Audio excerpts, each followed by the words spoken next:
বিসমিল্লাহির রহমানির রহিম। প্রিয় দর্শক বন্ধু সকলকে প্রীতি এবং শুভেচ্ছা জানাচ্ছি।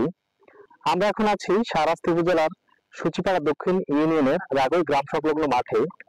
উপজেলা কৃষি অফিস শাহরাস্তির মাধ্যমে এখানে নতুন একটি সরিষার জাত আবাদ করা হয়েছে এবং এই সরিষার জাতটি যিনি আবাদ করেছেন তিনি হচ্ছেন কৃষক রুহুল আমিন। নরমালি মাঠে যতগুলো সরিষার জাত আছে সেই জাতগুলোর চাইতে এই জাতটির ফলন আমরা মাঠে যে অবস্থায় দেখছি অন্য জাতের তুলনায় এই জাতের ফলন দ্বিগুণ হতে পারে। অর্থাৎ এটি একটি নতুন সরিষার জাত। সরিষার এই জাতটির নাম হচ্ছে বারি সরিষা 18। আমরা এখন এই সরিষার কিছু বৈশিষ্ট্য জেনে নিব। একে ক্যানোলা সমৃদ্ধ জাত বলা হয়। এই জাতে ইউরিক অ্যাসিডের পরিমাণ প্রায় 1%, যা অন্যান্য সরিষার জাতে 30 থেকে 40% পর্যন্ত হয়ে থাকে।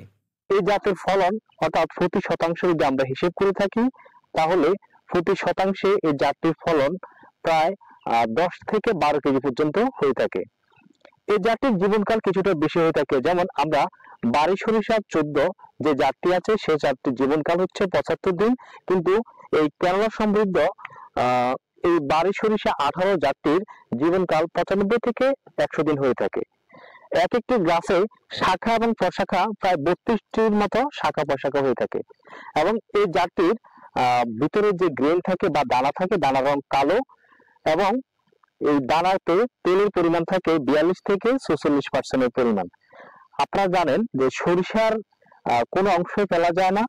তাহলে আমাদের যাদের উঁচু জমি আছে এবং খুব দ্রুত পানি নেমে যায়, বিশেষ করে অক্টোবর মাসের 15 তারিখের মধ্যে যাদের পানি নেমে যায়, আপনারা এই সরিষার জাতটি বারি সরিষা 18 জাতটি আবাদ করে সেখানে অর্থাৎ যখন জানুয়ারি মাসের 15 তারিখ হবে এই জাতটি যখন চলে আসবে আপনারা সেখানে বোরো ধান আবাদ করতে পারবেন, অথবা সরিষার আবাদের পরে সেখানে আপনারা ভুট্টার আবাদ করতে পারেন।